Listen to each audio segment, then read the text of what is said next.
এই যে আজকে প্রকৃতিটা কিন্তু অনেক সুন্দর, ঝিরিঝিরি বৃষ্টি হচ্ছে, মেঘলা আকাশ এবং দেখতে কিন্তু খুব ভালো লাগছে।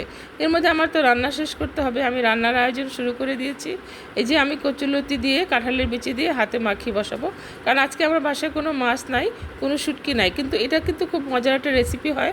সাথে যদি সরষা বাটা, রসুন বাটা এবং কাঁচামরিচ বাটা এটা যদি একসাথে পেস্ট করে দেওয়া যায় এবং হলুদ মরিচের গুঁড়া, ধনিয়া জিরার গুঁড়া, একটু আদা বাটা এবং পেঁয়াজ কাঁচামরিচ দিয়ে হাতে মাখিয়ে বসিয়ে দিলে এটা কিন্তু অসাধারণ হয়। তো আমি কিন্তু আজকে এভাবে রান্না করছি, যেহেতু আমার বাচ্চারা এখন আমার সাথে নেই, আমার ছেলেমেয়েরা নেই, আমি নিজে আমার হাজব্যান্ড সহ খাবো, সুতরাং আমরা একরকম হলেই হলো, কিন্তু তা কিন্তু না, তরকারিটা কিন্তু আসলে অনেক ভালো হয়।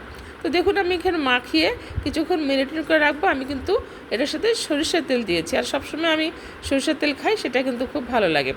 5 মিনিট মাখিয়ে রেখেছি, তারপর কিন্তু আমি চুলায় বসিয়ে দিয়েছি। এদিকে আমি আর একটা জিনিস রান্নার আয়োজন করছি, সেটা হলো ডিম এবং সিদ্ধ আলু দিয়ে একটা তরকারি। এই যে আমার তরকারিটা কিন্তু খুব সুন্দর হয়ে গিয়েছে এবং একদম মাখা মাখা হয়েছে, এবং এটা কিন্তু খেতেও খুব অসাধারণ হয়েছিল। আর ডিম এবং আলু রান্না করার জন্য আমি কড়াইয়ে দিয়ে দিয়েছি লবণ। লবণ দেওয়ার কারণ হচ্ছে যে এটার মধ্যে আমি ডিম ভাজবো, ডিমটা যাতে লেগে না যায় কড়াইয়ের সাথে, সে কারণে আমি একটু লবণ দিয়ে দিয়েছি।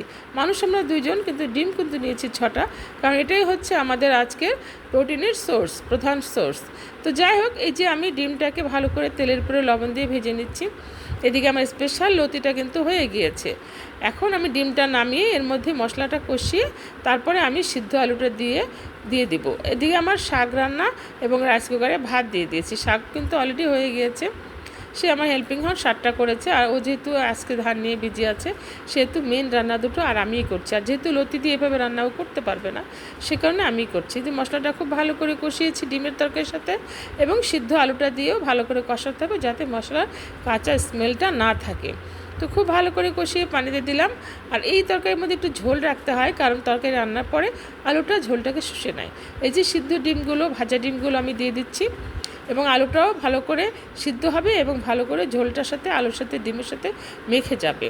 তো আমার কিন্তু ক্ষুধাও লেগে গেছে, আমি কিন্তু ভাত নিয়ে নিয়েছি।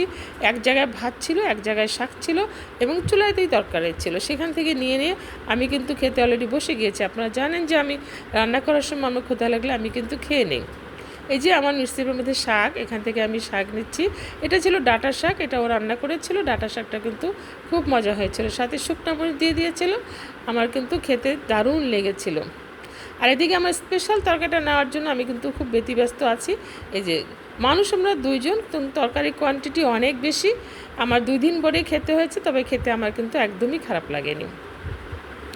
এখন আমি নিয়েছি আমার ডিমের তরকারিটা, এটা কিন্তু আরও ঝোল শুকাবে, আমি যেহেতু সময় দিতে পারছি না, সে কারণে আমি এখনই নিয়ে নিচ্ছি, কারণ ডিমের তরকারিটা আরও একটু মাখা মাখা হলে তখন ভালো লাগবে। এই যে আমি এখন খাচ্ছি, খেয়ে আমি আপনাদেরকে রিভিউ দিচ্ছি।